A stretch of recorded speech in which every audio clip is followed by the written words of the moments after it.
Hi everybody. On our last video we talked about egoism, or actually introduced egoism, and we took a quick look at, not a very quick look, but a little bit of a lengthy look at Epicureanism. And in this session we're going to be continuing with egoism, but we're going to turn to a different philosopher, and I want to bring up Thomas Hobbes.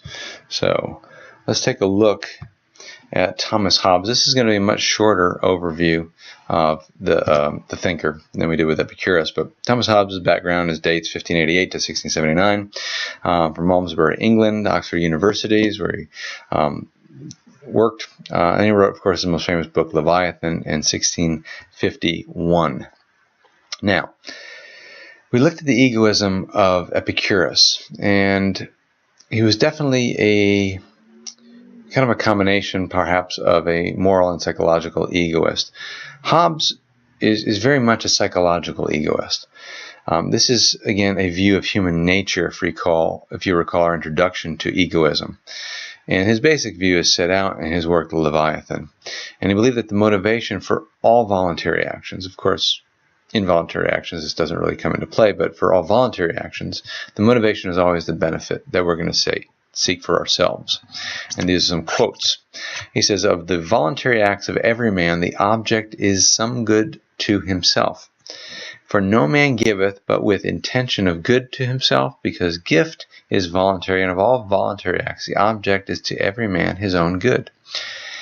Every man by nature seeketh his own benefit and promotion. By necessity of nature, men choose that which appeareth best for themselves." So, again, psychological egoism is the idea that this is just how we behave naturally. It's a descriptive statement about human tendencies.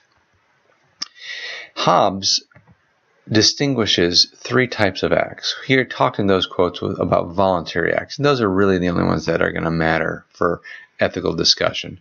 Voluntary acts, of course, are those that we choose, and they're motivated all the time, every one of them, by Hobbes' account, by the benefit of the agent.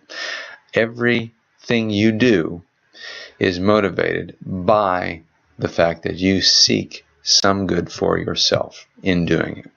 Okay. Another type of action would be vital actions. Of course, those are not chosen. They're just part of the natural operations of your body, heartbeat, breathing. Then you've got accidental acts, which are, again, not chosen, so we don't need to pay attention to them. So the voluntary acts are the key. Now, here are the implications of his particular psychological egoistic view. It rules out, again, the possibility of altruism altogether. Altruism we already defined.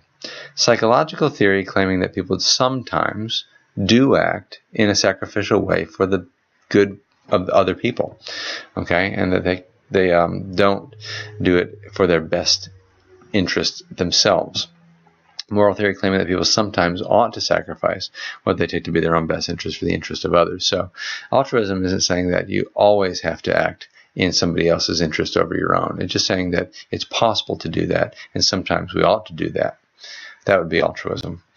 And altruism is often associated with religions like Christianity. And here are a couple quotes that give you this altruistic aspect. And some quotes actually rule out possibly egoism. So here in Luke 14:26, it says, "If any man cometh unto me and hateth not his own life, he cannot be my disciple." So the idea here, if you must hate yourself, that tends to rule out the egoistic motivation. But other passages don't seem at all to rule out egoism as they advocate altruism, like love thy neighbor as thyself. Right? So it assumes there is some type of self-love that is to direct us in how we're supposed to love other people, or even do unto others as you would have them do unto you. Just a different, basically saying the same thing in a different way. Now, if altruism is impossible, then it cannot be a moral duty. That would make sense. And Hobbes would say altruism is actually impossible. And we already saw the phrase, ought implies can. If it's impossible, then we can't have a duty to be altruistic. Can one then ever sacrifice what one takes to be one's own interest in order to act in the interests of another? And it appears that we do this, and people sometimes do this quite often. Now, Hobbes believed this is possible only if one perceives it to be in one's interest at a certain level. But if you perceive it to be in one's interest, then it doesn't seem to be true altruism. Now, let's take a look at a situation and see how Hobbes would break this down. Situation is you've got a drowning child, and a person's going to jump into the dangerous waters because they're dangerous waters, and it's possible that you can risk your life doing that, risking your own life to save the child. Okay, so you got the picture. Child's drowning, rushing river, dangerous sea, whatever it may be. Person jumps in at the risk of their own life to save this child. Now, explanations for that act can range from A through L, as you see on the screen. And the motivation is in the column next to that. So, explanation for the act A, well, I saw that the child would drown if I didn't act. So that explains why I acted. And the motivation is this idea of responsibility. B, I saw it as my duty to save her. That explains the act. And the motivation, of course, is duty. C, only an animal would have stood by to let her die. Explains the act. And the motivation would be some kind of natural sentiment. D, I know the family and I care about the girl. Perhaps it's love that motivates. E, her father helped me once when I was in need. So you get the motivation of perhaps guilt. Debt. F, I'm not sure why I did it. And that's possible. Maybe you don't know exactly why you just did it. Well, almost like with not thinking, which point we don't really know what the motivation is. G, my conscience would have plagued me for the rest of my life if I didn't do it. So kind of motivated by the possibility of guilt or the avoidance of guilt. H, I didn't want people to say I was a coward.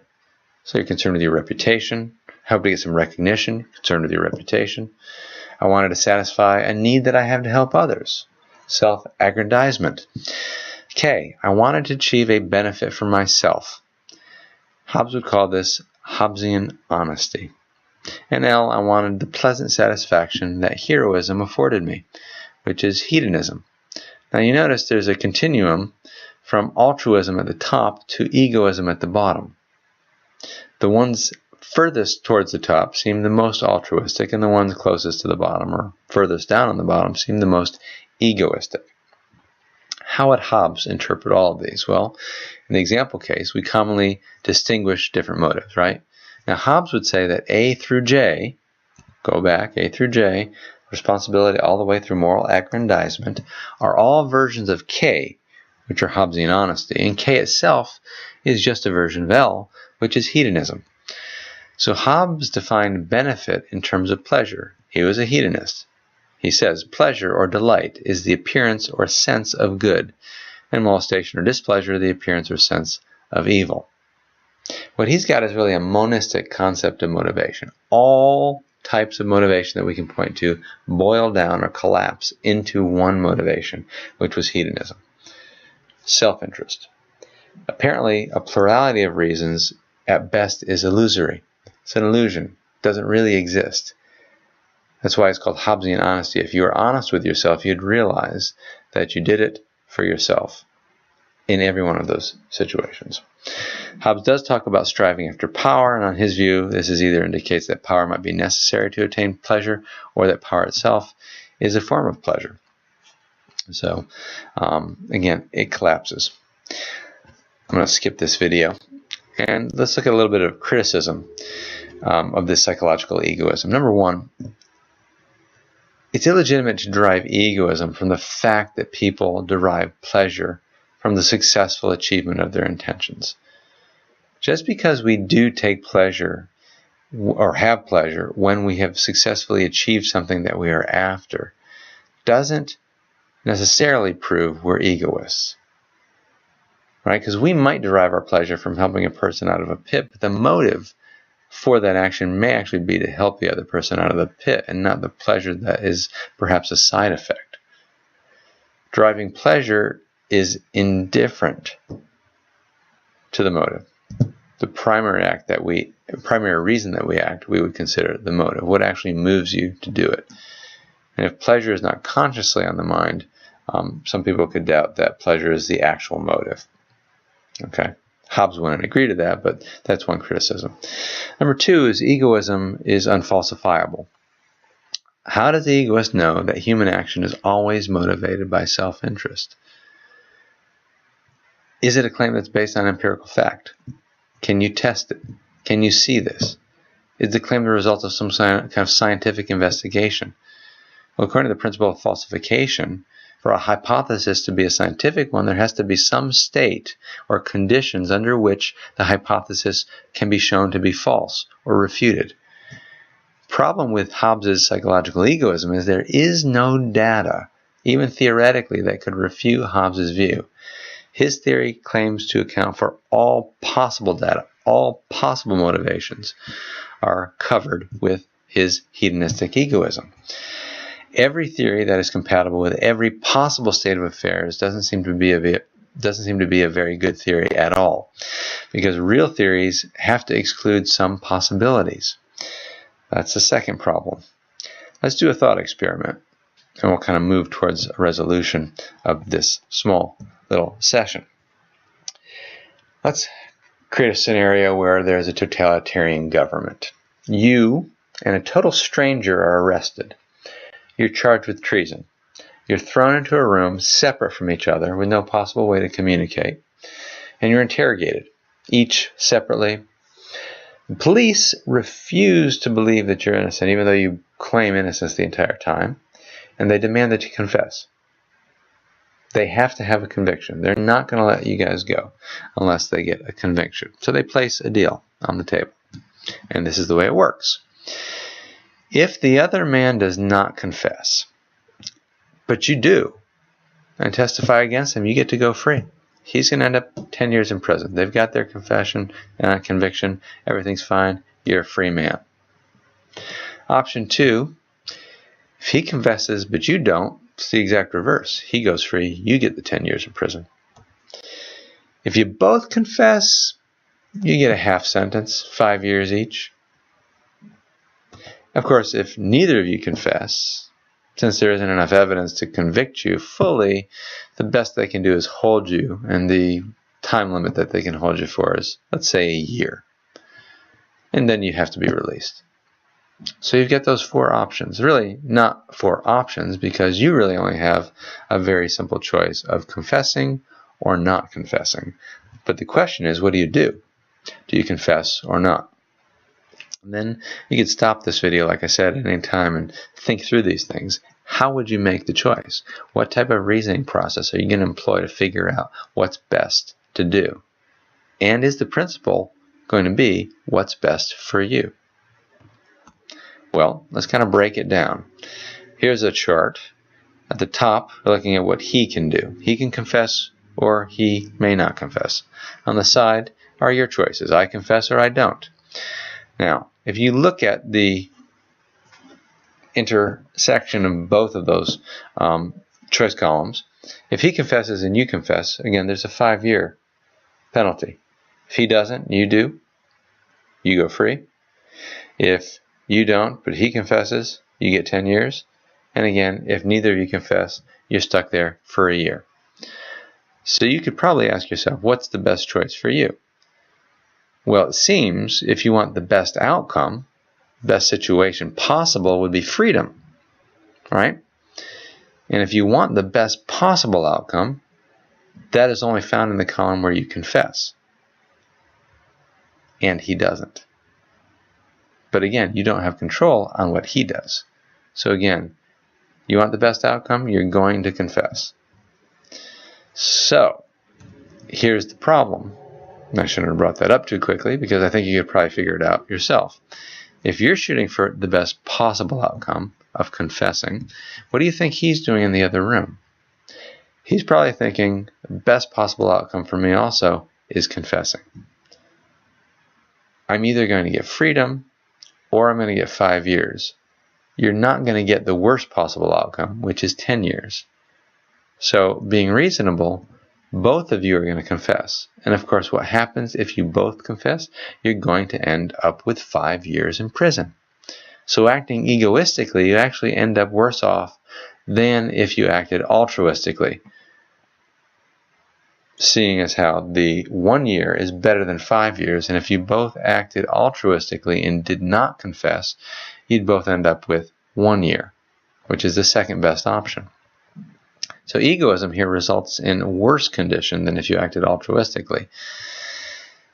Problem is you didn't communicate, but what would happen if you did or could communicate with one another? Would that change the outcome? Now you may be thinking, well, if I trust the person, then yeah, we could both say, all right, I'm not going to confess, you don't confess, we'll both be out of here in a year. Of course, if you don't know the person, as soon as you promise that you're not going to confess, he may just confess, and you end up with 10 years and he goes free. So again, how do you make sure you get the best possible outcome, even with communication? Well, let's take a look. Obviously, by cooperating, everyone can come off better than if they acted independently in their own interests. And this leads to Hobbes' famous theory on the social contract. So I just want to talk about this briefly because perhaps the social contract is the way we determine what's right and wrong when we look at the way people interact within society. So here are the assumptions that Hobbes has us. Number one, there's no God. There's no issuing of moral commands, no reward for virtuous actions. There's no also natural human purposes, right? It's a non-teleological view of reality. And he's, again, a psychological egoist. That's in the background. We will do what is in our best interest. And there's nothing else out there to really constrain us, ultimately speaking. So what can we base morality on in that kind of situation? Well, for him, a social contract, which is, again, an agreement among various members that form a society. Morality is going to be the solution to very practical problems that arise when self-interested human beings interact. Morality consists in a set of rules governing behavior that rational people will accept on the condition that other people accept them as well. That's why you need this idea of a contract. It's not just that rational people would accept these as behaviors. There needs to be some way to tie people to holding up these rules, or abiding by these rules, some kind of enforcement of these rules. So let's look at what the world would look like. Number one, we all want to flourish, right? We all want to be happy. That is our desire. And that, of course, requires that we have the benefits of some kind of peaceful and cooperative social order. You can't really flourish if you're in a constant state of struggle and fear. So it requires rules, and the enforcement of those rules, like I just said. If you've ever watched Walking Dead, this is a great example of a show that investigates, what the world would be like when you really have a disintegration of the social fabric and rules and law and order and government. People that are kind of out for themselves, again, very egoistic scenario. So just imagine life without enforced social rules. This is what Hobbes would call the state of nature. And you may be free in the state of nature, but there's also a very terrifying aspect to the state of nature because of the competition with other people that are also free to act as they will. It's awful. Nobody wants to actually live in this state of nature because of the terror. Even with the freedom, you don't want to trade the terror. And it's due to four basic facts about human beings. Number one, we all have an equality of need. We all need certain things to survive and be happy. And those things that we need are ultimately fairly scarce. And there's going to be competition for those things. Third, there's an equality of human power. In struggling for these things, maybe I'm not as strong as the next guy over, but if I gather together with my buddy, then we can balance these things out. And again, this is going to be the struggle. It's this equilibrium. And of course, you have very limited altruism, and egoism is the rule. So, what should we do? You've got this ongoing competition. Constant state of war, every man for themselves, and ultimately there's going to be no winner, right? It never is resolved. All right, this is historically observable in certain situations. The French Revolution, which ended up in all kinds of anarchy, fall of the Roman Empire, perhaps. Of course, the zombie apocalypse is always like that if you watch The Walking Dead. But the solution, of course, is to escape this state of nature. And people have to agree on the rules if they're going to do this. One of the rules, of course, would not be to harm other people. So even the egoist, again, is going to be willing to restrict some of their own ability to pursue their goals for this is a trade-off, right? We want to keep our promises. this would be another part of the rules, right? Not to harm one another, keep your promises. Rules have to be enforced, so you'd probably need some kind of legal punishment, some kind of government system at some level. Hobbes actually advocated some kind of monarchy. And again, this could be by public opinion as well, right? There's pressure that's put on us by public opinion. And, of course, this is ultimately what we're talking about when we talk about a social contract. Self-interest can be set aside for the benefit of everybody. Altruism actually becomes possible in this kind of situation. And why is that? It's because others are agreeing to do the exact same thing. And of course, without the enforcement, then you can't trust that others will do the same thing. So it ultimately collapses back into a state of nature. But we're willing in this situation to give up one thing that is in our self-interest, which is freedom, for the sake of security. That's kind of how Hobbes would analyze the situation. It's a trade-off. As egoistic, hedonistic, psychological egoists who are always out for our own self-interest at the expense of others. If we're honest, that's how we normally behave. The only way to resolve this kind of conflict that is going to arise is through the social contract. Now that's everything that I was going to cover in this particular video. A lot shorter, like I promised you guys. So next time we will pick up with the final section on egoism, which is going to be on Ayn Rand. And I will look forward to seeing you guys then. Take care.